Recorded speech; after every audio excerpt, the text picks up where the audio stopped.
Peoples. Magandang araw sa inyo lahat. Today, nandito tayo ngayon sa Kaya Homes, Naik, Cavite. Ang Kaya Homes Naik ay located sa Barangay Palangge, Naik, Cavite. 15 minutes drive away mula sa pinakabayan ng Naik. Ngayong araw nga, ituturo ko kayo sa katatapos lamang na unit na ginawa namin dito sa Kaya Homes. Isang simple interior enhancement renovation ang ating ginawa dito sa Kaya Homes. Tara, samahan niyo kami. Umaabot ng 3 to 5 minutes ang biyahe mula sa Barangay Road ng Palangge papasok dito sa main gate ng subdivision ng Kaya Homes. Pagpasok mo naman ng gate, nasa bungad na agad sa kaliwa ang kanilang clubhouse. At dito'y madadaanan din natin ang kanilang mga model house on the left side. Hindi na natin napasok yung mga model unit na yan guys, pero papakita ko sa inyo yung unit turnover na nakuha ni client dito sa Kaya Homes. So malapit na tayo guys, malapit na natin marating yung ating site. Okay guys, so andito na tayo sa unit na na-renovate natin or in-enhance natin sa interior. So corner lot siya guys, so planning pa lang ni owner na magkaroon siya ng fence dito and an extension dito sa side na ito. Okay, so parking space yung ilalim, extension yung itaas. Okay, so for now, interior muna dahil kulang pa po sa mga dokumentong kailangan natin like tax declaration at iba pa nakakailanganin dun sa permit na i-apply. Okay, so tara, pasok tayo. Bago namin pakita ang finished product, ito nga pala muna ang turned over units dito sa Kaya. Guys, welcome to Kaya Homes. Okay, so ito yung bare unit ng Kaya Homes. So isa to sa mga unit ng kapitbahay dito na wala pang owner or hindi pa nata-turn over. So ganito yung unit nila kapag ita-turn over sa inyo, no? Sa category natin, semi-complete siya. Semi-complete dahil wala pa po siyang tiles. Ganyan lang yung ceiling niya, pero painted na po yan. Okay. So, yun. Finish po nito ay rough finish, no? Okay, kung mapansin nyo dyan, medyo lubak-lubak yan. So, yan. Ganyan po ang finish ng walls dito. Pero, hindi na siya kumakapit sa balat yung kanyang mancha. Okay. So, yun. So, livable na po itong ganitong klase ng turnover or big sabihin nun, paglipat mo dito, pwede mo na talaga siyang tirahan na wala ka masyadong re-renovate. So, meron siyang isang banyo. Okay guys, so yung banyo niya, reasonable yung laki, no? Same din ng ibang subdivision, pero tingin ko mas malapad to ng konti or mas maayos lang talaga yung pagkaka-layout nito. Okay? Yan. Okay. So, meron siyang shower, meron siyang soap holder, water closet, lavatory. Okay. Nakakisami na po. Okay. So, pipinturahan na lang po. Yan. So, yun na lang pong kulang dito pag nagpapa-renovate. Wala din silang handrail para dito sa hagdan. So, yung build ng hagdan nila dito, ito, bakal po. So, naka-square tube to. And then, dito, angle bar na may concrete sa ibabaw. Okay. So, bago tayo makita, ito muna yung back door. Okay, guys. So, dito sa back door, ito yung service area.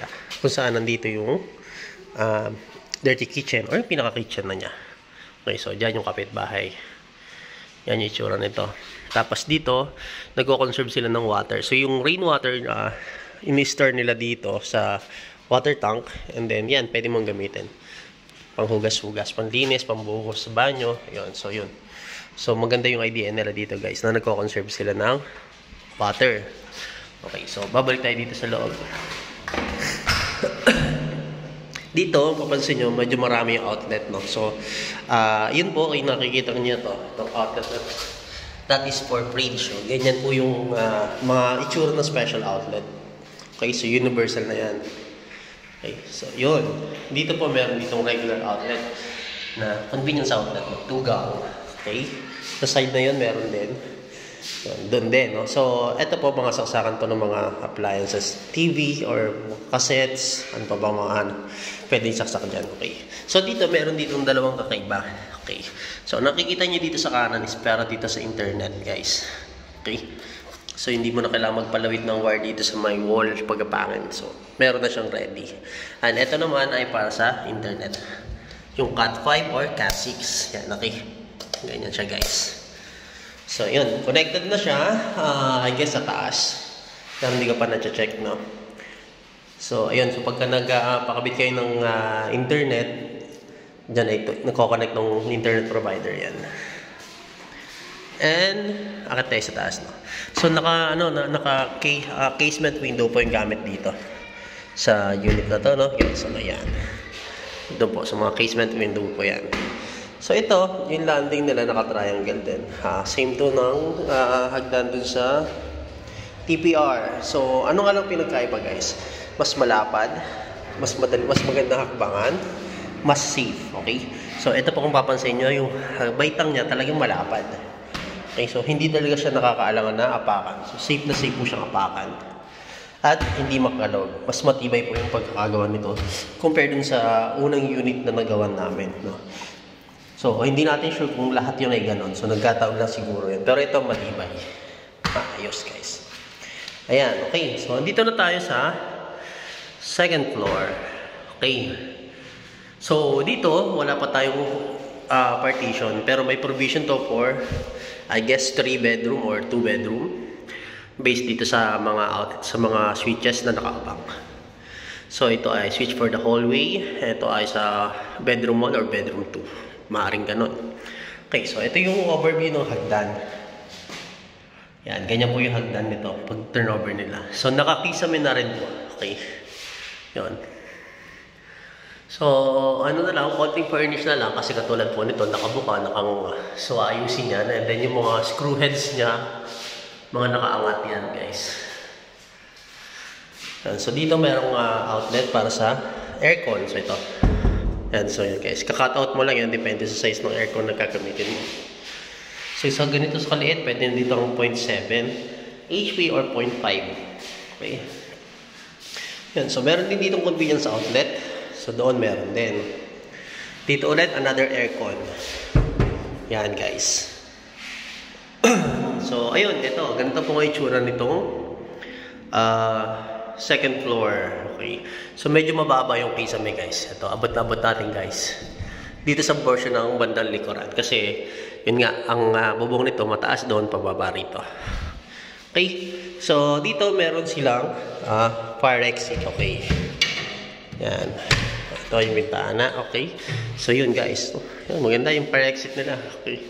Ayos yung concept. So, yun. Pagka case of emergency, makakalabas ka kaagad. Okay. So, yun yun.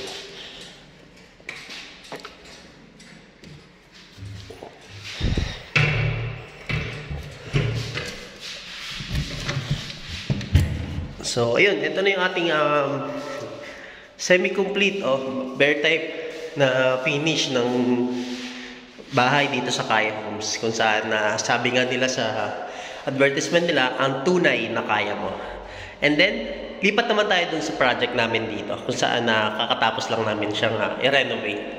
Makikita natin yung difference. So, basic lang yung renovation nun. Wala masyadong bogang renovation. So, tara guys, puntahan natin. So, dito guys, yun. Floor tiles. Okay, ang ginawa natin dito. So, wala naman masyadong nabago. Maliban na sa yung paint. So, kung naalala nyo kanina, rough finish. Pero dito, super smooth. Okay, guys, yun. Smooth na po yan. Okay. So, lahat po ng wall. So, pinasmooth finish ni sir. Tapos, white lang ang gusto nila ni ma'am. So, talagang napakalinis po nito tingnan. Maliwanag, maliwala. So, white tiles, marble yung design. And then, yan. White na naka-semi-gloss po siya. Para hindi siya sobrang kintab, pero makintab siya. Na, yan, okay. So, yun, semi-gloss po yung gamit natin dyan. Okay? And, ito yung ceiling. So, yung textured pa rin yan, guys. So, dito sa camera, hindi lang masyadong kita. Pero, yan po. Textured po yung finish nitong kisame. Na wala naman din binago. Nirepaint lang po talaga natin siya. Inayos lang po natin yung mga kanto, corners. And then, yun. So, doon po banyo. So, as of now, nililinis pa. Okay. So, ito yung back door. Andito yung service area. So, yun. Nililinis lang po natin yung service area dahil last day na po natin ngayon. Okay. So, dito po kung naalala nyo yung hagdan kanina. So, skeleton siya, no? So, square tube yung ginamit. So, yan pa rin yun, guys. Hindi naman na bago. And then, na-enclose natin yung ilalim. Gamit tayo dyan ng makapal na wood. Plywood. Okay. So, yun. Hagdan, Fully tiles na po siya with stair nosing. Okay. So yan, ito po yung tsura nung finished product natin dito sa hagdan. Okay. So, nakita natin guys, no? So, yung naglagay na rin tayo ng handrails. Di ba kanina ko naalala nyo, walang handrail. Yung turnover unit ng Kaya Homes. So, ito. Ito na siya ngayon. Okay. And, dito po sa second floor, naglagay tayo dito ng maliit na hallway. Okay. Dito sa gilid. As request po ni owner. Okay. So, dito wala naman din binago sa electrical. Yung kisame, yan po talaga yung kisame niyan. So, pinaganda lang natin gamit yung painting skills na mga painter natin. So, masilya and then yung mga screw na nakalutang na sinasabi ko kanina, nilabugtong natin lahat yun. And pinatibay din natin. Nagdagdag tayo ng mga kailangan para hindi siya nakabuka yung kisame. Okay. So, ito. Ito guys yung hallway. And ito yung hagdan. Okay. So, ito na yung hagdan natin guys sa top view. Yan, napakaganda. Okay, malinis po talaga. Sobrang linis nito tignan. Maayos yung preparation. And, ito yung door jamb natin, guys. Okay, so natural wood finish po. Okay, so kung ano talaga yung kulay ng kahoy, yun lang talaga siya. So, niliha lang natin and then, pinahiran natin ng sealer and pampakintab. Okay.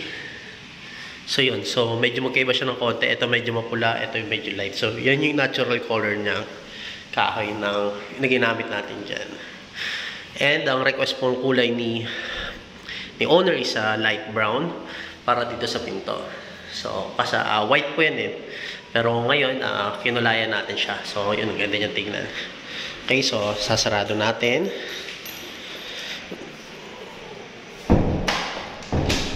Okay. Yun, okay. Dito na tayo ngayon sa bagong second floor. Okay? So, yun. Same nung ginawa natin sa baba. Rough finish yung wall niya. Pero, yun, pinakinis na natin. And semi-gloss na po yung finish ng wall. So, paint. All white pa rin po. So, yun. Ito po yung sa aircon. Andiyan pa rin po yan. Yun. Doon po rin sa kabila. Okay? So, isang room lang po ang ginawa dito sa kabuuan. Okay? So, as request po ni unit owner dito sa Kaya Homes, okay? So, ayan guys. So, dito, pwede mo palagay dito si owner ng mga pin lights. Pero mangyayari yun doon sa next project na po na gagawin namin. Maybe next year, pagbalik ulit na sir. Okay? So, sa ngayon, eto muna dahil hindi pa naman nila ito titiraan. So, ayan guys. So, balik tayo dun sa baba. Ikot tayo ulit. Okay? So, eto na. Ito na yung ating unit. Yun. Yung hagdan guys, so talagang yan, magandang pagkagawa, maayos, matibay. Yan. Safe na safe po siyang lakaran.